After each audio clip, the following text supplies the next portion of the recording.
Let's rock and roll right here. All right. So what do we have in this scenario here? We have the chart of Bitcoin. Now, Bitcoin has struggled. One of the things that I've talked to you guys about right here is that Bitcoin continues to be below that $61,000 level. And the $61,000 level is what I call a pivot line. And I'm going to just go into this.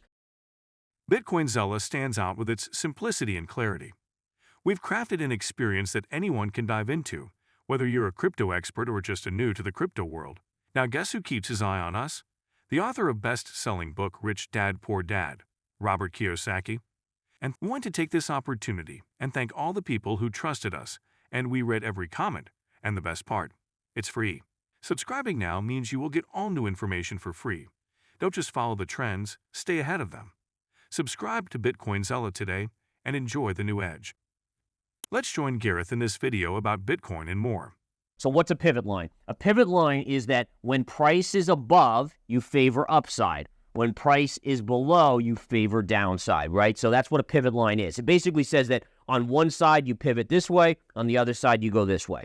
All right, so that's a pivot line just for definitional purposes. But the key here is understanding on Bitcoin how this pivot line runs through. So I'm going to draw this in on my chart here on my screen, and we're going to take a look. And what we're doing here is essentially we're bringing this line right up here, and we can see that this is a trend, right? I mean, there's no doubt that this is a trend break on Bitcoin. All right, so what we're seeing is that this line is below, okay? I should say price is below, and so you favor the downside. Now, some of you guys may be pointing out, and I kind of talk about this with my members, here we closed above it. So you might say, well, why didn't price go up? Because you didn't confirm. The confirmation signal here is unbelievably important. We confirmed below. There's your close below. Here's your confirming candle. When you confirm below a level, you must confirm back above to change the bias, right? To go back to a bullish stance. So oftentimes what will happen, guys, is institutions will know, they know people are watching these levels, right? They're like, oh, well, if we just close it above, we can pull the rug out from all the longs that go long there and yank it back down. And so that's why confirmation is so important. It ultimately tells you if it's a real breakout or a fake out. And in this case, it was clearly a fake out. We didn't get fooled. I guided you guys here in this game plan or in the game plans to know that. What has happened to price? We've come back in. All right, so we're watching this level very closely. The other thing I'm watching here is using a parallel. You guys know I love my parallels. Taking this, we just extend this out down here. Okay, we connect these highs and we drag a parallel down here, and that gives us that bigger trend. So let's go back to the big chart here and take a look right here at our Bitcoin chart. So what are we looking at? Well, we know that in the short term, right? We know that in the short term, we have downside exposure to about 53,000, okay? But the positive is for bulls is that you're still within a downsloping channel. So downsloping channels, it kind of sounds negative, right? Downsloping channel, but it's not. Downsloping channels, eventually, as long as they hold the bottom line, they have a favoring to a breakout to the upside. And so the positive here is while price action may be vulnerable in the near term, overall, as long as this pattern of consolidation, look, flag pattern. Here's your flagpole. Here's your flag, right? Draw it in right there. Lots of stars and all this stuff in here. There's your flag. Eventually, as long as this lower line holds, you would favor a move to the upside. So again, this is where it really becomes important, guys, to understand time frame. All right, your time frame matters. If you're a hodler, you really don't care. Even, all you care about really is the bigger pattern and that it just goes up and up and up, right? You don't mind if it corrects 20%, 30%. If you're a trader like I am, like many of you guys are that tune in every day, or a swing trader, then this does matter. Because I would much prefer be a buyer down here and play it right off support where my stop is really tight, where I get maximum upside to my resistance lines, okay? But if you're someone who's holding long-term, this is great to see this bigger pattern that, again, remains bullish. Michael Saylor, MicroStrategy co-founder, captures the crypto market's attention with a brief but impactful statement amid Bitcoin's price consolidation of around $60,000.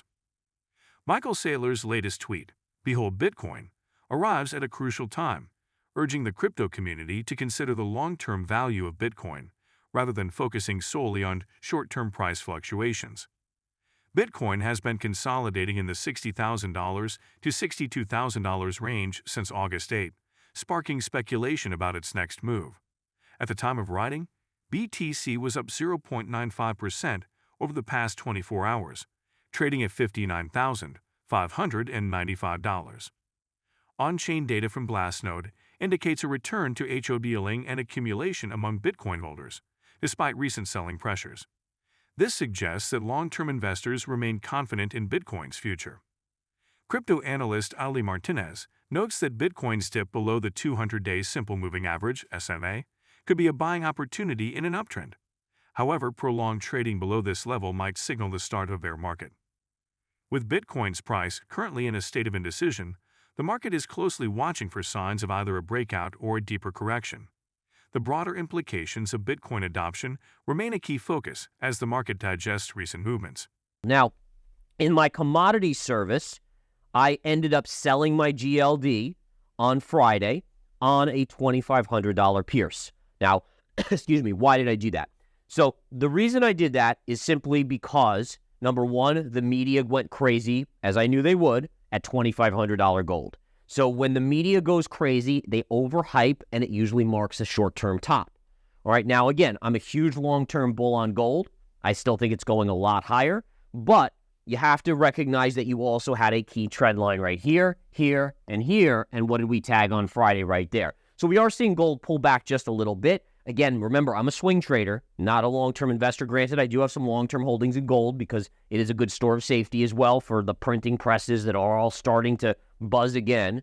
But ultimately here, we're looking for some sort of retrace, whether it's to this line or even down to here, and I'll, as a swing trader, buy the dip, essentially, on gold. But nonetheless, I just wanted to let you guys know, with my Smart Money Commodity and miners members, we did unload for a nice gain into that resistance. And so far today, gold is pulling back just a little bit.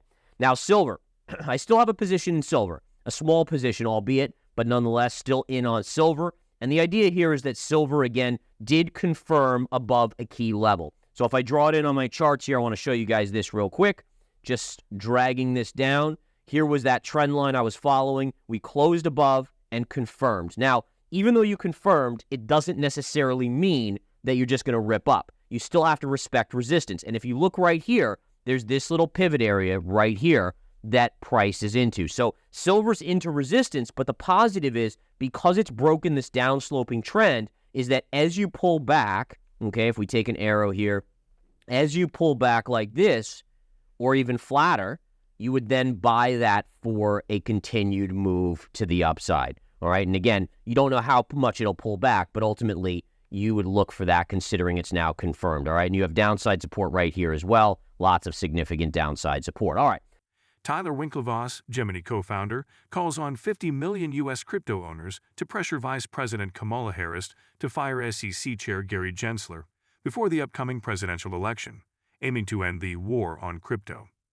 Tyler Winklevoss, co-founder of Gemini, has publicly urged the 50 million Americans who own cryptocurrency to leverage their collective power by pressuring Vice President Kamala Harris to fire SEC Chair Gary Gensler before the November 5th presidential election. Winklevoss argues that such a move could end what he describes as the war on crypto and help make the issue bipartisan, bringing greater political support for the cryptocurrency industry.